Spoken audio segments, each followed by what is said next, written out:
தமிழ்ல வணக்கம் ஏதாவது சொன்னா உடனே ஒரு ட்ரோலை போட்டு விட்டுருவாங்க. ட்ரோல்ல வந்ததையே சொல்லிடலாமா? நம்ம சொல்லிடலாமா? எல்லாருக்கும் மன்மத வணக்கம்.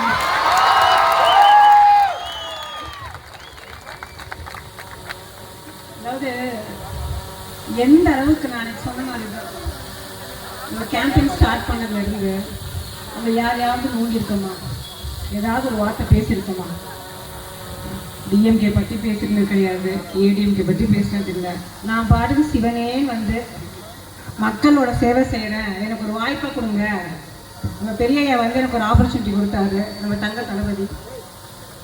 சரி வந்து ஒரு மக்களுக்கு ஒரு சேவை செய்யலாம் அப்படின்னு சொல்லிட்டு வந்தா எல்லாம் பண்ணி வந்து எனக்கு ஒரு பெரிய பக்கபலம் நம்ம அண்ணங்க தம்பிங்க எல்லாம் பின்னாடி இருக்கக்கூடிய ஆளுங்க. ஆனால் அவங்களெல்லாம் வந்து கரெக்ட் பண்ணி கொண்டு வரதுக்குள்ளார அப்பா படாத பாடுப்பா இவ்வளோதான் கிடையாது, அந்த அளவுக்கு பாடு படிக்கிட்டாங்க. பட் இருந்தாலும் வந்து சந்தோஷம். ஏன்னா நம்ம தளபதியே சொல்லியிருக்காரு, குற்றம் பார்க்க சுற்றம் இல்லை அப்படின்னு சொல்லிட்டு. அதனால் உங்கள் முன்னாடி இவ்வளோ ஒரு தெம்பாக தைரியமாக வந்து நிற்கிறேன் அப்படின்னா அதுக்கெல்லாம் காரணம் எல்லாமே நீங்கள் தான். சட்டசபை ஆரம்பிச்சதுலேருந்து ஒரு வகையில் ரொம்ப சந்தோஷமாக இருக்குது. என்னன்னு பார்த்தீங்கன்னா 234 தொகுதி இருந்தாலுமே சின்ன குழந்தையிலேருந்து 90 வயசு தாத்தா வரைக்கும் இந்த கவுண்டமலை கனிமொழி எல்லாத்துக்கும் தெரியும். தெரியுதா இல்லைங்களா? பேசுகிறாங்களா இல்லையா?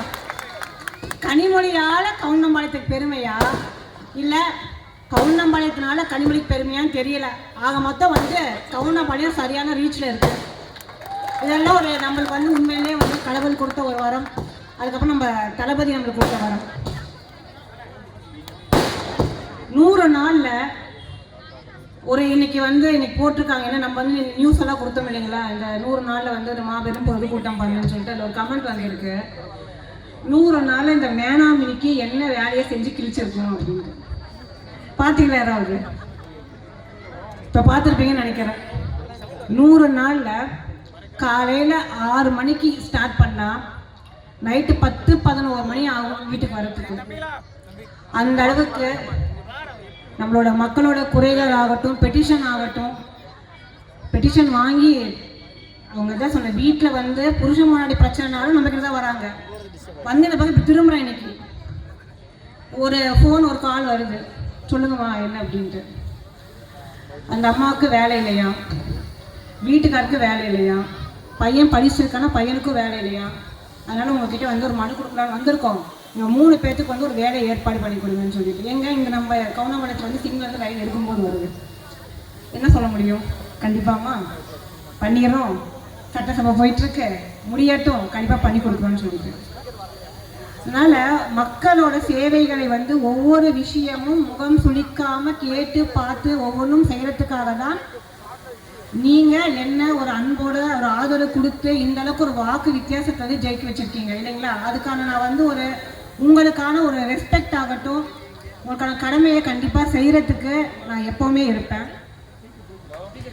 ஆனால் என்னென்னா இப்போ வந்து அவங்க வேலையை அவங்க பார்க்குறாங்களோ இல்லையோ, கவுண்டம்பாளையத்தில் கனிமொழி அக்கா என்ன வேலை பார்க்குறாங்க அப்படிங்கிறது வந்து ஒரு பட்டியல் இட்டுறாங்கன்னா நம்ம சொல்ல வேண்டிய விஷயங்கள் எதுவுமே இல்லை.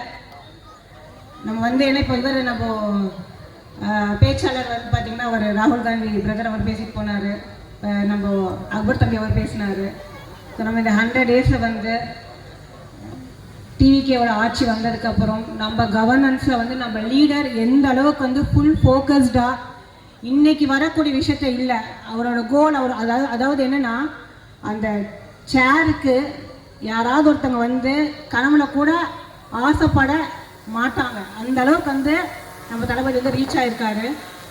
ஒவ்வொருத்தரோட குறைகளையும் நாங்கள் அங்கே உட்காந்துருந்தாலுமே எங்களுக்கு வந்து சிஎம் முன்னாடி உட்காந்துருக்காங்க அந்த மாதிரி ஒரு ஃபீலே இருக்காதுங்க. சட்டசபை வந்து இது வரைக்கும் உள்ளுக்குள்ளே போகும்போது அவர் ஒரு மாதிரி ஒரு பயம் பதட்டம் அந்த மாதிரி இருக்கும். எங்களாம் இப்போ இங்கே இருக்கக்கூடிய ஆளுங்களாம் பார்த்திங்கன்னா நம்ம எனக்கு தெரிஞ்சு என்னோட ஏஜில் வந்து சித்தி சீரியல், அண்ணாமலை சீரியல்லாம் வந்துருந்துச்சு. அதுக்கப்புறம் என்ன சீரியல் வருது இப்போதைக்குன்னு எனக்கு தெரியலை. பிக் பாஸ் இப்போ வந்து ட்ரெண்டிங்கில் போயிட்டு இருந்துச்சு. அதெல்லாம் தாண்டிடும் இந்த சட்டசபை அந்தளவுக்கு ஒரு பெரிய அளவுக்கு ஒரு ரீச்சு. டெய்லி உங்களுக்கே பார்த்துருவீங்க நீங்கள். நான் என்ன பண்ணிட்டு இருக்கேன்னு யாருமே சொல்ல வேண்டாம், வந்துடும் இல்லைங்களா? காலையில் போய் மத்தியானம் வெளில வரதுக்குள்ளார வந்துடும் நியூஸ் வந்துடுதுங்க. அந்தளவுக்கு நம்ம ஊடக நண்பர் வந்து ரொம்ப சூப்பராக வேலை பண்ணிட்டு இருக்காங்க. என்னன்னா ஒரு 2 நாளுக்கு முன்னாடி கூட வந்து சட்டசபையில் ஒரு காலசாரமான ஒரு பேச்சு போயிட்டு வந்துச்சு. நம்ம எதிர்கட்சி தலைவர் இருக்கார் இல்லையா, நம்ம இவர் பிரதர் உதயநிதி பிரதர், அவர் நீங்கள் நேரமெல்லாம் பார்த்து நீங்கள்லாம் வந்து ஜோசியக்காரங்கிட்டலாம் கேட்டு தானே செய்வீங்க அப்படின்னு சொல்லி ஒரு வார்த்தை விட்டார். வந்துச்சு ஒரு கடுப்பு. ஆனால் என்ன பண்ணுறது, அங்கே எதுவுமே காட்ட முடியாது, ஏன்னா நம்மளுக்கான ஒரு மரபு இருக்குது அப்படின்னு சொல்லிட்டு நம்ம தளபதி சொல்லியிருக்காரு. பேசலை, சிரிச்சாலும் பிரச்சனை, அழுதாலும் பிரச்சனை, கை அப்படி காட்டினாலும் பிரச்சனை, கை இப்படி காட்டினாலும் பிரச்சனை. அந்த மாதிரி தான் போயிட்டுருக்கு. சரி ரைட்டு, இன்னைக்கு ஒரு வாய்ப்பு கிடைக்கட்டும், நான் பார்க்குறேன்னு சொல்லிட்டு அன்றைக்கே இந்த உண்மையை சொல்லணுன்ட்டு இன்னைக்கு இந்த உண்மையை சொன்னால் கண்டிப்பாக ரீச் ஆகும். இதே ஜோதிடர்கிட்ட போன வருஷம் நவம்பர் 2025 வந்து நம்ம டிஎம்கே வேறு யாரும் நம்ம கரூர் கம்பெனி தான், கரூர் கம்பெனி ஆள் அவங்க குரூப்லேருந்து ஒரு ஆஃபீஸ்லேருந்து கால் வருது எனக்கு. என்னங்கிறாங்க, ஒரு பேக்கேஜ் 3 மாதம் பேக்கேஜ் 15 லட்ச ரூபா. எதுக்கு இப்போ இதுக்கு கிடையாதுங்க, அப்போ நான் வந்து டிவிகேக்குள்ளே நம்ம பார்ட்டிக்குள்ளேயே வரலை. என்னங்கிறாங்க, டிஎம்கே 2026 எலெக்ஷனில் வின் பண்ணுவாங்கன்னுட்டு நீங்கள் சொல்லணும், உங்களோட யூடியூப் சேனலில் போடணும். இந்த கட்டம் அங்கே இருக்காங்க, சனிங்க வந்துட்டா, குரு அங்கே வந்துட்டா, இதெல்லாம் போட்டுக்கிட்டு எப்படினாலும் வந்து நாங்கள் தான் வருவோம், நம்ம ஸ்டாலின் ஐயா தான் வரணும் அப்படின்னா நீங்கள் சொல்லுங்கள். அதுக்கு பேக்கேஜ் காசு 15 லட்சம் அப்படின்ட்டாங்க. நம்ம இப்போ வந்து நம்மளுக்கு வந்து இப்போ தளபதிக்கிட்ட இருந்து அழைப்பு வரலை, அதனால தெரியலை இல்லைங்க. இப்போ இருக்கக்கூடிய நிலவரம்லாம் பார்த்தா நீங்கள் வர மாதிரி தெரியலை. அவ்வளோதான், நீங்கள் அம்போன்னு போயிடுவீங்க, வரப்போகிற இன்னொருத்தவர் அவர் தான் வருவார் அப்படிங்கிற மாதிரி சொல்லிட்டேன். இல்லைங்க, அது வந்தாலும் பரவாயில்ல, நீங்கள் வந்து இந்த மாதிரி உங்கள் நம்மளை ஃபாலோ பண்ணக்கூடிய ஆட்கள் இருப்பாங்க இல்லையா, நீங்கள் சொல்லுங்கன்னு சொல்லிட்டு அவர் இன்னைக்கு பேசுகிறாரு. எதை பற்றி? கொள்கையை பற்றி பேசுகிறாரு. அதை நான் வந்துச்சு, ஏன்னா வந்து அங்கே பேச முடியலை. ஏன்னா வந்து சட்டசபைக்கு முன்னாடி வரும்போது நம்ம அந்த ஃபஸ்ட் டே வரதுக்கு முன்னாடியே வந்து ஒரு டீசர் மாதிரி எனக்கு ஒரு ட்ரையல் பீரியட் மாதிரி வச்சாங்க. ட்ரையல் பீரியட் எப்படின்னா வந்து அங்கே வந்து ஒரு கண்ணியம் காத்து என்ன மாதிரியான இதெல்லாம் நம்ம வந்து பண்ணணும், டூஸ் அண்ட் டோன்ட்ஸ் என்ன அப்படிங்கிற மாதிரி வந்து எங்களுக்கு ஒரு ப்ரோக்ராம் கண்டக்ட் பண்ணியிருந்தாங்க. அது வந்து காமிச்சாங்க. எப்படின்னா வந்து போன சட்டசபை முன்னாடி எல்லாம் பார்த்தீங்கன்னா அந்த சேரை தூக்கி போகிறது, டம்ளர் அடிக்கிறது, பாத்தை தூக்கி வீசுறதுங்கிற மாதிரிலாம் இருந்துச்சு. அந்த மாதிரி சம்பவம் கூட நடக்கும், ஆனால் அவங்கெல்லாம் பண்ணுவாங்க. ஆனால் நம்ம டிவிகேக்காரங்க எதுவும் பண்ணக்கூடாது, எது பண்ணாலும் அமைதியாக இருக்கணும் அப்படின்னு சொல்லி அனுப்பிட்டாங்க வேற. அப்போ நாங்கள் என்ன பண்ண முடியும்? மைக்கை புரிஞ்சு தூக்கி மூஞ்சில் போட முடியும், அங்கே போட முடியாது. ஆனால் நாங்கள் சிரிச்சிட்டே இருந்தாச்சு. ஆனால் இன்னைக்கு இதை பேசணும், ஏன்னா எதுக்கு நம்மளை வந்து நோண்டிகிட்டே இருந்தால் உருண்டு ஏதாவது இருக்காங்க. இன்னைக்கு ஒரு நியூஸில் வந்து யூத்தார் கார் வச்சிருக்காங்க, வண்டி வச்சிருக்காங்க, அதை வச்சிருக்காங்க, இதை வச்சிருக்காங்க, மக்கள் வரி பணத்தை வந்து தூக்கி சம்பாதிக்கிறாங்க, பிடிக்கிறாங்கன்னு யாரையா வந்து பார்த்தீங்க நீங்கள்? யார் மக்கள் பணத்தை எடுத்து நாங்கள் வந்து சம்பாதிச்சு காரை வாங்கி சொல்லி யார் பார்த்தீங்க? ஒவ்வொரு தடவை சொல்லும் போதுமே விரிவான உங்ககிட்ட என்ன ஆதாரம் இருக்கு, எங்க அமைச்சர்கள்கிட்ட கேட்க தெரியல உங்களுக்கு, ஆதாரத்தோட பேசுங்க அப்படின்னு சொல்லிட்டு. எந்த ஆதாரம் நீங்க வச்சிருக்கீங்க? மக்களோட வரி பணத்தை எடுத்து நான் சம்பாரிச்சு ஒரு கார் 2 கார் கிடையாது, 26 கார் அவன் வச்சிருக்கேன் நான். இவரெல்லாம் வந்து பார்த்தாரு. இப்போ நாங்க சம்பாதிக்கிறோம், நாங்க தொழில இருக்கிறோம். இல்லை, இது என்ன ஒரு கூத்தா இருக்கு? ஒரு சட்டமன்ற உறுப்பினர், ஒரு எம்எல்ஏனா செருப்பு போடக்கூடாது, தலையை சீவக்கூடாது, குடிக்கக்கூடாது, அப்படியே வரணும்னு ஏதாவது இருக்கா? நான் கேட்குறேன். எதை பண்ணாலும் அதான் இன்னைக்கு பாருங்க, நம்ம இவருங்க அமைச்சர் கீர்த்தனாங்கள்ல அதை ஒரு டோட போட்டு விட்டாங்க. நேரா வந்து பேசி கட்சிக்கோ மக்களுக்கோ ஒரு சரியான பதில் சொல்ல முடியாத நீங்க அப்படிதான் பொம்பளையை பற்றி பின்னாடிதான் புறம் பேசதான் தெரியும் உங்களுக்கு. வேற என்ன தெரியும்? இத்தனை பேரு இந்த சோசியல் மீடியால இத்தனை கமெண்ட்ஸ் அடிக்கிறீங்க பாருங்க. தைரியம் இருந்தா வந்து முன்னாடி ஒருத்தன் பேச பார்க்கலாம், ஒருத்தன் பேசுங்க. முன்னாடி நின்று பேசுறதுக்கு உங்களுக்கு வேண்டாம், பேச்சு சொல்லக்கூடாது, அது இல்லை. பின்னாடிலாம் வந்து பேசலாம். ஒரு வந்து இவங்க இப்படி இருந்துக்கிட்டு வீட்டுக்குள்ள ஆட்களை வந்து சரி செய்யாம வீட்டையும் காப்பாற்றுறதுக்கு யோகிதை கிடையாது. இவங்க நாட்டை காப்பாற்றுறாங்களா? அதை எழுந்திரிச்சு நான் அதான் சொல்லிடுவேன், நீங்கள் அதை பார்த்து தான் பண்ணுவீங்களா, இதை பார்த்து தான் பண்ணுவீங்களான்ட்டு. அவங்க வீட்டில் இருந்து நம்ம யார் எதுகஷ்டம் இருக்காரு இல்லைங்க, இப்போ அவங்க வீட்டில் இருந்து கூப்பிட்டு ஜெயிப்போமா இல்லையா அப்படின்னு சொல்லிட்டு கேள்வியில் வருது. அவங்களாம் வீட்டில் இருந்து துரத்திடுவாங்க போல இருக்கு. ஏன்னா அவங்க ஜோசியம் பார்க்குறாங்க இல்லையா. நீ போய் உங்கள் வீட்டில் கேளப்பா, உங்கள் வீட்டில் இருக்கக்கூடிய பெண்களை கேள்ப்பா.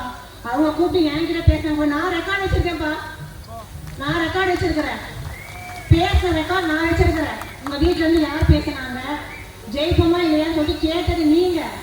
இப்போ இன்னைக்கு வந்து நீங்கள் வந்து நாங்கள் நாத்திகவாதி, நான் வந்து ஜோசியம் ஜாதகத்தை வந்து நாங்கள் நம்ப மாட்டோம் அப்படிங்கிறீங்க. முதல்ல உங்கள் வீட்டில் கூட லேப்டாப் இருக்குங்க, அப்புறம் நாட்டில் கொஞ்சம் நீங்கள் அட்வைஸ் பண்ணலாம். பேசாமல் இருக்கிறோம், பொறுமையாக இருக்கும் அப்படின்னா போட்டு நம்மளை வந்து நோண்டிகிட்டே இருக்கிறாங்க. சரி ரைட்டு, இந்த வந்து அழகான பொம்மை அப்படின்னாங்க. இந்த அழகான பொம்மை கொஞ்சம் ஆபத்தான பொம்மையும் கூட. அதனால் தூரம் நின்று மூஞ்சி தெரியாமல் பேசிக்கோங்க. மூஞ்சிக்கு முன்னாடி நேரில் வந்தேன்னா அழகான பொம்மை வந்து அப்புறம் என்ன ஆடுங்கிறது அப்புறம் தெரியும். எனக்கு வந்து பேசும்போது சரியான கோபமான சரியான கடுப்பாயிடுச்சு. சரி பேச முடியாது, பொதுக்கூட்டத்தில் யார் கேட்பாங்க, இதெல்லாம் தூக்கி டெலிகாஸ்ட் பண்ணுங்க, தாராளமாக பண்ணுங்க. எங்கள் தலைவர் கூட உங்களுக்கு கேட்க மாட்டார், ஏன்னா அவருக்கே தெரியும் எந்த அளவுக்கு போட்டு டோலை தள்ளிட்டு இருக்காங்க அப்படின்னு சொல்லிட்டு. நான் எதுக்கு இதை சொல்கிறேன் அப்படின்னா, அதாவது வந்து பெண்கள் இத்தனை விஷயத்தையும் நம்ம வந்து தாங்கிட்டு இத்தனையும் பார்த்துட்டு ஒரு சின்ன கமெண்ட் வந்துச்சுன்னு பார்த்தீங்கன்னா வீட்டில் வந்து உடனே ஃபோன் வந்து எங்கள் அம்மா கூப்பிட்டுருவாங்க. ஐயோ என்ன பொண்ணு இப்படிலாம் போட்டுக்கிறாங்க, இப்படிலாம் பேசுகிறாங்க, அத்தை கேட்டாங்க, மாமா கேட்டாங்க, பெரியம்மா கேட்டாங்க, பெரியப்பா கேட்டாங்க, நமக்கு இது தேவையா அப்படின்னு சொல்லிட்டு ஒரே வார்த்தை. எங்கள் தளபதி இருக்கிற வரைக்கும் நாங்கள் இருக்கிற எதுக்குமே அஞ்ச மாட்டோம். எதை பற்றி எனக்கு கவலை இல்லை. எனக்கு எங்கள் அண்ணன் இருக்காரு பலமா, அப்படியெல்லாம் ஒன்றும் நடக்காது. அந்த ஒரு தைரியமும் தன்னம்பிக்கையும் நம்மளுக்கு கொடுத்தது வந்து வேறு யாரும் கிடையாதுங்க, நம்ம தளபதி தான். எதில் பிடிக்கலாம், எதில் வரலாம், எதில் நாட்டில் வந்து போடலான்னு எல்லாத்துக்கும் தெரிஞ்சு அவங்களுக்கு வேறு ஒன்றும் கிடையாதுங்க. முழுக்க முழுக்க பயம், அவ்வளோதான். எல்லாரும் இப்போ வந்து நம்ம பிரதர் கூட பேசிட்டு போனார், இங்கே 2 கட்சிக்கு தான் ஓட்டு. எனக்கு தெரிஞ்சு 2 இருக்காது, ஒன்றும் நம்ம மட்டும்தான். நீ வந்து இந்த 2031 2 கட்சிகள்லாம் வந்து இந்த போட்டிங்கிற அந்த சப்ஜெக்டே இருக்காது. இனிமேல் டிவிக்கே மட்டும்தான் வாழ்க்கை ஃபுல்லும். நம்ம இப்போ ஜெயிச்சிட்டோம் அப்படிங்கிறது இல்லை. இன்னொரு 3 மாதத்துல தான் பெரிய ட்ரையல் இருக்குது. அது எனக்கான ரெஸ்பான்சிபிலிட்டி இருக்குது. உங்களுக்கு எல்லாம் வந்து நல்லது பண்ணணும். நிறைய பேருக்கு சில பேருக்கு ரொம்ப கொஞ்சம் சங்கடமாகவும் இருக்கலாம். அக்கா வந்து இப்படி பண்ணிட்டாங்க, அப்படி பண்ணிட்டாங்க, அப்படி இப்படின்னு சொல்லிட்டு அக்கா நல்லது மட்டும்தான் யோசிப்பேன், அக்கா நல்லது மட்டும்தான் பண்ணுவேன். சில பேருக்கு கொஞ்சம் சங்கடங்களாக இருந்தால் கூட காலம் வரும், அந்த சங்கடங்களுக்கெல்லாம் பதில் சொல்கிறதுக்கு நினைக்கிறேன். இப்போ இந்த ஒரு 3-4 மாதத்தில் வந்து நம்மளுக்கு லோக்கல் பாடி எலெக்ஷனில் ஒரு இடம் பாக்கி இல்லாமல் தயவுசெய்து ஜெயிச்சிருங்கப்பா, தயவு செய்து ஜெயிச்சிருங்க. இத்தனை நாள் பட்டு டயர்ட் ஆகிட்டாதீங்க, ரைட்டுங்களா? ஏன்னா வர கம்ப்ளைண்ட் எல்லாம் பார்த்தீங்கன்னா அந்த ஏரியா நம்ம தானே சொல்லுவேன், மாப்பிள்ளை வந்து அவர் தான், சட்டை மட்டும் எங்குது அப்படிங்கிற மாதிரி. இப்போ எங்கே போனாலும் சரி அங்கே இருக்கிறது வந்து நம்ம ஆட்சி தான் இப்போது, ஆனால் இருக்கிறது டிஎம்கே கவுன்சிலருவாங்க. அதனால் அந்த வேலை செய்கிறது இல்லை, இது வந்து கோஆப்ரேட் பண்ணுறது கிடையாது. அந்த பயமெல்லாம் ஒன்றுமே வேண்டாம், வந்துடுவோம், நம்ம வந்துடுவோம். இதனால் இந்த 3 மாதம் ஒரு பீரியட் வந்து இன்னும் ஒரு ஹார்ட் ஒர்க் பண்ணுங்கள், நல்லா பண்ணுங்கள். ஏன்னா நம்ம தளபதி ஃபேஸ்க்கு கண்டிப்பாக நம்ம அதுதான் 42,000 ஓட்டு அப்படின்னா கூட வந்து நம்மளாலாம் கிடையாது. நீங்கள் வந்து ஃபுல்லாக வேலை பண்ணியிருக்கீங்க, நான் என்ன சொல்லிக்கிட்டேன், என்னால் கிடையாது. அது ஒரு முகத்துக்காக மட்டும்தான். அதை ஜெயிச்சிட்டோம், அதே முகத்தை மாஸ்கை போட்டு நம்ம இந்த 3 மாதத்தையும் வந்து ஓட்டிட்டு ஜெயிச்சிட்டோம்னு வைங்களேன். இதுக்கு மேலே லைஃப்பில் வந்து என்ன வேணும் நம்மளுக்கு இல்லைங்களா? ஒரு மிகப்பெரிய வரம் நம்மளுக்கு. அவர் வந்து நம்மளுக்கு தலைவராக வந்திருக்கிறது. ஏன்னா ஒரு ஒரு பெரிய ஆப்பர்ச்சுனிட்டிங்க இது. இது என்ன, இது வந்து ஒரு புதுசாக நம்ம வந்து இந்த பார்ட்டிக்குள்ளே வரும்போது பார்த்தீங்கன்னா நீங்களாம் ரொம்ப வருஷம் இருக்கக்கூடிய ஆட்களாக இருக்கும். இருந்தாலும் வந்து நான் வந்து இந்த புகுந்த வீட்டுக்கு வர புது மருமக மாதிரி டிவி கேட்கு அப்படிங்கும்போது அது இருக்கதான் செய்யும். மாமியார் குடைச்சல் எனக்கு என்னன்னா வந்து பெண் மாமியார் பெண் நாத்தனாலாம் கிடையாது, ஆண் மாமியார் ஆண் நாத்தனார் அந்த மாதிரிலாம் இங்கே இருக்கிறாங்க, நம்ம ஆளுங்க இருக்காங்க. தப்பில்லை, நான் தப்பில்லை என்னன்னாலும் அதெல்லாம் தப்பு கிடையாது. ஏன்னா நாங்கள் வந்து அடிச்சுப்போம், நாங்கள் சேர்ந்துப்போம். வேற எவனும் உள்ள வந்துடக்கூடாது. அதில் மட்டும் நாங்கள் அடிச்சுக்கிறோம் தெரிஞ்சு எவனாவது உள்ளே வந்தான் அப்படின்னா ஒரே வெட்டு தான், நாங்கள் சேர்த்து போட்டுருவோம். அதனால் யாரும் அதை யூட்டிலைஸ் பண்ணுறதுக்கு விடக்கூடாது. அந்தளவுக்கு நம்ம ஸ்ட்ராங்காக இருக்கும். ஏன்னா எந்த நாளுமே நம்ம குடும்பம் தானே. நல்லா ஹாப்பியாக இருங்க. இந்த இன்னைக்கு 9 மணிக்கு லாஸ்ட் டேட் போகணும். நாளே திருப்பி மறுபடியும் நாளையிலேருந்து நம்ம சுவாரஸ்யம் ஆரம்பிச்சிடுவோம். சட்டை பிரமாதமாக இருக்கும். நாளையிலேருந்து ஆரம்பிச்சிடுவாங்க. காரணம் இறங்குறது போகிறது, அங்கே நின்றால் இங்கே நின்றால் அங்கே பார்த்தால் கவனிச்சாலும் சொல்லிட்டு ஆரம்பிச்சிடுவாங்க. சொன்னால் நான் சொல்லவே வேண்டாம். அக்கா என்ன பண்ணுறாங்க என்ன பண்ணிட்டு இருக்காங்கன்னு சொல்லவே வேண்டாம். எப்போக்கா ஊருக்கு வருவீங்க இப்போ யாரும் கேட்கறதுல முன்னாடி கேட்பாங்க. வந்துட்டு நான் மனு கொடுக்கறதுக்கு வரேன்னு சொல்லிட்டு இப்படிலாம் யாரும் கேட்கறது கிடையாது. ஏன்னா அக்கா அங்கே இருக்கிறேங்கிறது எனக்கு தெரியுதோ இல்லையோ, நான் சொல்லணும் இல்லையோ, எல்லாத்துக்கும் தெரிஞ்சிருக்குங்க. அந்த அளவுக்கு உண்மையிலே சொல்ல போனால் ஒரு very very big thanks to DMK and ஏடிஎம்கேவோட ஐடி விங்க. வேற லெவலில் ஃப்ரீ விசிபிலிட்டி அள்ளி வீசுறாங்க. அதுவும் கவுண்டம்பாளையத்துல சொல்லவே தேவையில்லை. இன்னொரு நல்ல விஷயம் இருக்கு, கண்டிப்பாக சொல்லணும். இதை என்ன அப்படின்னா,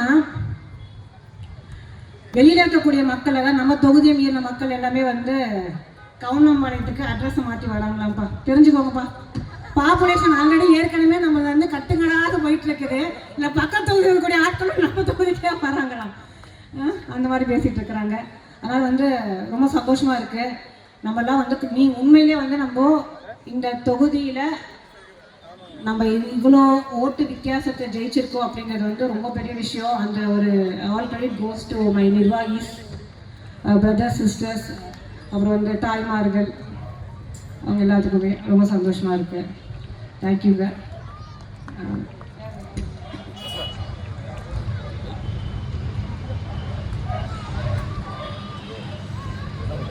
ஏன்க்கா நீங்கள்